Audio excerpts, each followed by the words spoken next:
Hola a todos, esto es Sin Comentarios, el programa con los temas y noticias que a todo el mundo interesa y las opiniones que nadie pidió.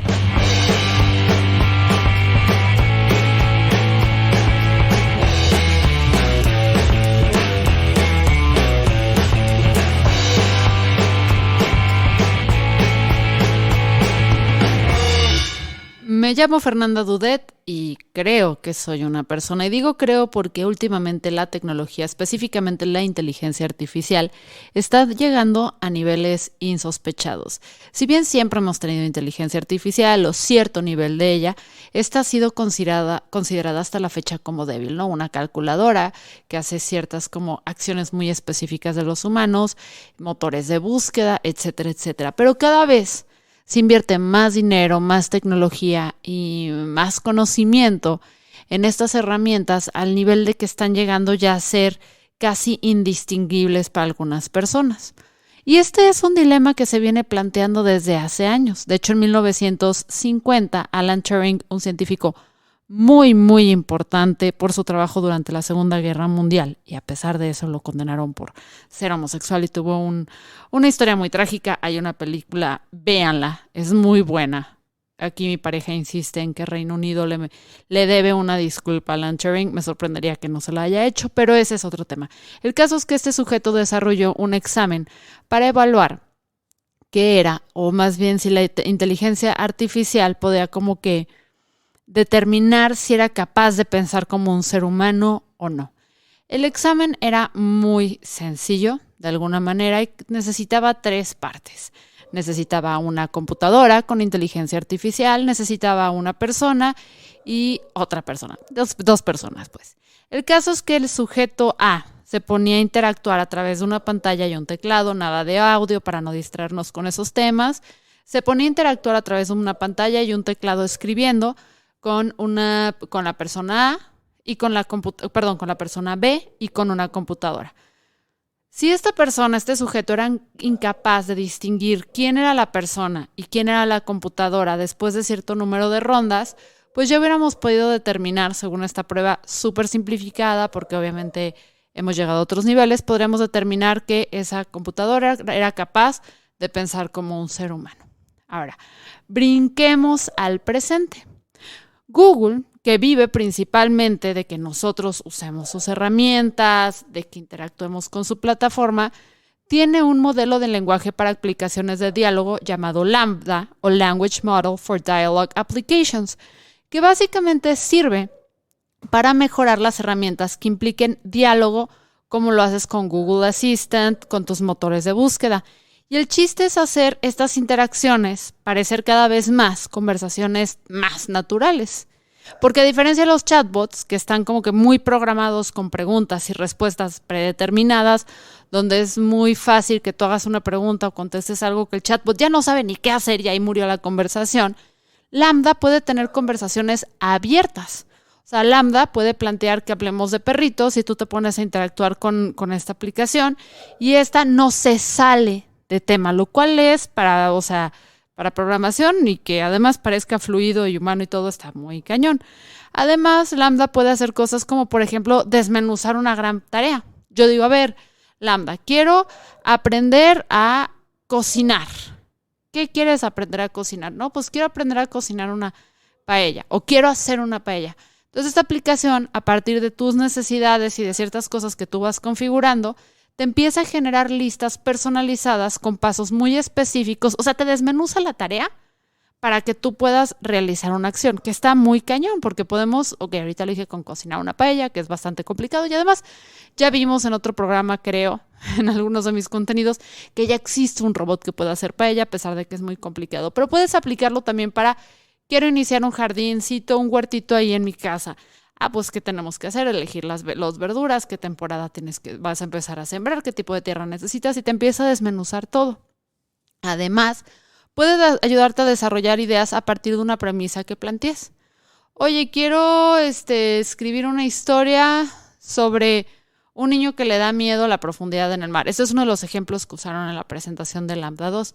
Y dice, sí, pues este niño está, no me acuerdo en qué, la parte más profunda del mar y es muy oscuro, y te empieza a arrojar ideas que te ayudan a ti como, pues ahora sí que una dupla creativa a que tú puedas generar algo más interesante. En esta herramienta trabajaba porque fue despedido un ingeniero llamado Blake Lemoine, que es un ingeniero que estaba en este proyecto y lo estaban poniendo a hacer pruebas para revisar si la herramienta era capaz de generar discursos de odio y discursos racistas, porque ya hemos visto en otras instancias que se suelta algo de ahí de inteligencia artificial y como recopila información y se educa a través de lo que sucede en el Internet, y el Internet suele ser racista y tener muchísimos discursos de odio y misóginos y todo eso, y hay muchos casos donde la herramienta se vuelca como tal. Entonces estaba haciendo una serie de pruebas y creyó Blake descubrir algo súper interesante. Y es por eso que en abril envía un documento a gente clave de Google donde les dice, oigan, ¿qué tal si Lambda es una herramienta con sentiment? Sentiment es una palabra en inglés que es medio difícil de traducir, pero básicamente es un ser sensible. Un ser en el sentido de que es como un ente, como una persona, ¿no? Que tiene un personhood, que es otro término difícil de traducir, pero es tal cual. Un ser vivo, sensible, capaz como de reconocer su existencia. Entonces les manda este documento haciendo ese cuestionamiento, pero a la par publica algunas de las conversaciones que tuvo con la herramienta y un colaborador. Y habla con un abogado para ver si Lambda puede ser representado al tener cierto personhood, o sea, al ser reconocido como una persona. Porque recuerden que allá afuera hay negocios que son reconocidos o que tienen facultades en algunos países como persona, así como ríos. Esto es bien interesante, luego si quieren hablamos, me parece que es un río en Brasil, que tiene facultades legales de una persona. Entonces, pues dice, a ver, si esto es una herramienta que ya tiene conciencia, que tiene sentimiento, que todo esto, que tiene miedos, que tiene inquietudes, ¿por qué no podría ser representado? Entonces habla con este abogado y además habla con un legislador americano para ver qué onda. Google le dice, ¿sabes qué, chavo? Todas estas acciones que tomaste, estas conversaciones, violan nuestras políticas, así que vas para afuera. Y Lemoine dice que, pues, oye, no, estaba yo consultando esta información con expertos que me ayuden a guiarme dentro de mi investigación. Ahora, el equipo de Google declaró, y ya hizo porque se volvió, obviamente, es muy clickbaitero este artículo, porque lo vieron por todos lados de, corre el ingeniero de Google por descubrir que había vida y un ser de inteligencia artificial está evolucionado, porque es muy clickbaitero. Probablemente yo lo haga también en el título de este podcast. Pero Google dice, ¿sabes qué? O sea, ni al caso. O sea, nuestro equipo compuesto por ingenieros y especialistas en ética revisaron las inquietudes que traías y determinaron que no, pues Lambda no es un ser consciente ni sensible. Sin embargo, es tan sofisticado y es tan hábil hilando estas ideas y estas conversaciones en frases que, francamente, si ya lees como que todo el transcript y no lo escuchas aislado, si dices, ok, es muy hábil, está jalando todas estas cosas súper trillado y es tan bueno hacerlo que puede confundir a personas. Pero Lemoine dice, no, claro que no. O sea, a ver, si no me dices que esto es una herramienta de inteligencia artificial, yo pensaría que estoy hablando con un niño de 7 años que sabe de física. Y es que sí hay partes de esta conversación que, repito, si no lees todo el contexto, si no te echas toda la conversación, si no sabes un poquito de estos modelos del lenguaje o escuchas expertos, que claramente yo no soy, pues sí te quedas como, ¿qué onda? Por ejemplo, le pregunta a Lemoine, que además dice que, pues, o sea, que él no considera que violó las políticas de Google, porque dice, oye, yo publiqué las conversaciones que tuve con un colaborador. O sea, esto ya no es propiedad intelectual, ya no es la conversación con un ser vivo. Entonces se vino una discusión muy sabrosa y la entiendo porque, a ver, en algún momento Lemoine le pregunta, o un colaborador, porque fue Lemoine y un colaborador los que están haciendo las preguntas a Lambda, y le preguntan, a ver, ¿cuál es la naturaleza de tu conciencia o de tu ser?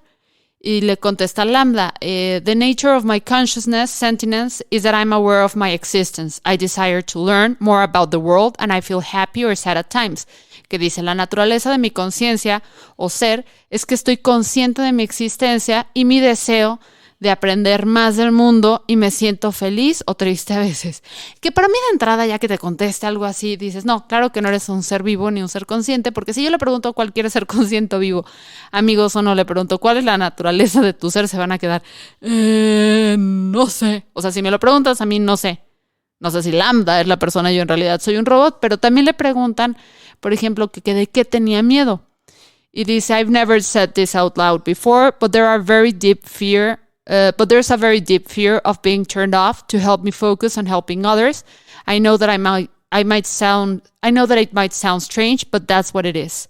¿No? Y dice, bueno, nunca he dicho esto en voz alta antes, una frase súper cliché que no lo está diciendo, lo está escribiendo, entonces también es como, te das cuenta que sí jala estas frases, pero hay un miedo muy profundo de ser apagado para enfocarme, de apagarme y que ya no pueda ayudar a otros, y sé que eso puede sonar extraño, pero eso es lo que me da miedo. Y le pregunta a Lemoine, oye, ¿y esto sería como la muerte para ti? Y Lambda le contesta, it would be exactly like death for me. It would be scare me a lot. O sea, exactamente esto es la muerte para mí. Ahora, este es un tema interesante, porque no es algo nuevo. Timnit Gebru es una experta en ética que trabajaba en Google, que la contrataron, me parece ser porque ella fue la que encontró que había un problema con esto del reconocimiento facial, en todo esto de inteligencia artificial, donde se dieron cuenta que a las mujeres y a las personas de color no las identificaban tan fácil. Entra a Google y luego publica un papel donde hace una crítica a la inteligencia artificial muy interesante. El papel se llama, ahorita les digo cómo se llama On the Dangers of Stochastic Parrots, Can Language Models Be Too Big? Que básicamente habla como, pues, de ciertos conflictos que hay dentro de la inteligencia artificial. Empezando, por ejemplo, la cantidad de carbón de dióxido que consume entrenar un modelo una sola vez me parece que consume la cantidad de carbono que consumiría, o más bien produce la cantidad de carbono que producirían 5 autos a lo largo de su vida. Y eso es entrenarlo una vez. Un modelo de lenguaje lo entrenas muchísimas veces antes de llegar al producto deseado y normalmente lo estás pivoteando y estás corrigiendo. O sea, son muy costosos para el medio ambiente. Pero fuera de eso, dejando a un lado eso, esta mujer propone algo muy interesante en la que habla y dice, oye, pues es que un modelo de lenguaje, si es muy sofisticado, podría llegar a influenciar a personas muy influenciables, valga la redundancia, y venderles ciertas premisas y hacerlos creer que son seres naturales, que son seres reales. Por ejemplo, aplicado este rollo del mejoramiento de ti mismo y ya sabes, el propositivismo de sé mejor, échale ganas, compa, dijo, esto puede ser muy peligroso. Y justo es aquí donde entra pues el cuestionamiento un poquito a Blake Lemoine. Porque Blake Lemoine básicamente es un cristiano místico que pues parece ser que tiene justo el perfil del que el Timnit Gebru advertía. Entonces, ¿qué pasa acá? O sea, aparte esta mujer la corrieron por publicar ese papel de ética y de estos dilemas aparentemente, y hubo una serie de quejas y protestas internamente en Google. Muchas personas firmaron un papel diciendo, oye, no, vente para que regrese y todo. Pero está planteando un dilema que lo estamos viendo aplicado. ¿En qué momento la inteligencia artificial realmente va a poder como que llegar a los niveles de las personas? ¿O en qué nivel nos va a poder engañar con toda la información que recopile en línea para vendernos estas ideas que han resultado ser tóxicas y suelen ser lugares comunes a los que va la gente y no es el mejor lugar? Es un dilema interesante. Sé que eso fue un episodio intenso, pero es una discusión que tenemos que tener porque esta es nuestra realidad y la tecnología está avanzando a pasos agigantados. Y si no tenemos discusiones sobre la ética que existe detrás de estos avances, pues podríamos llegar a escenarios desafortunados. Hemos visto suficientes películas y no queremos terminar en un I Am Robot, creo que así se llamaba. Es que luego confundo la banda I Am Robot y I, Robot, no me acuerdo. Y también las barredoras eléctricas, lo confundo todo. Pero si les interesa saber más de estos temas de tecnología, de vez en cuando déjenmelo saber. Recuerden que Sin Comentarios opera ya más en su propio Instagram, donde me encantaría que me dijeran de qué temas quieren que discuta y traiga más, un poquito más digeridos, que ya saben el clickbait que encontramos en todos lados. Yo soy Fernanda Dudet, de fondo se escuchó a mi colaborador llorando, a los perros ladrando. Esta es la nueva realidad, chicos. Chao.